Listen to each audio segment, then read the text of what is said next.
Hey, Slater Crusaders, welcome back. I want to go right to, he was my governor when I used to live in New York. George Pataki's got a new book, Beyond the Great Divide, How a Nation Became a Neighborhood. Governor, how are you, sir?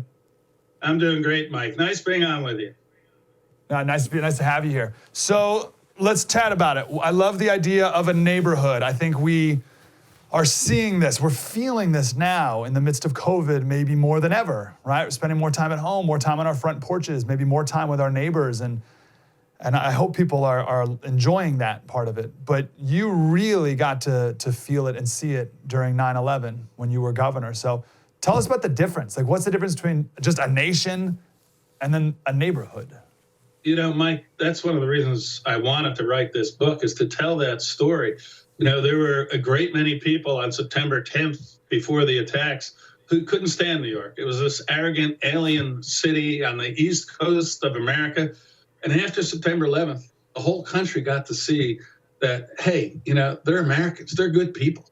And those firefighters, those police officers, the construction guys, the New Yorkers, they're okay. And the whole nation rallied behind New York. And we were the most unified of my lifetime. There were no Republicans or Democrats, young or old, rich or poor, black or white. We were Americans, and we've been attacked.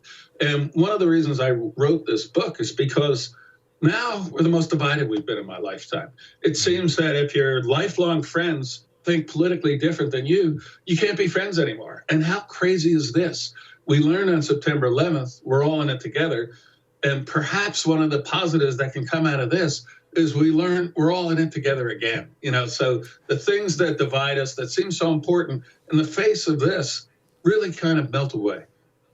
When did you, I want to talk about more of the good stuff in a second, but let's just get the bad part out. Like, why do you think it fell apart? like where did that attitude we had it for a good time and then it split?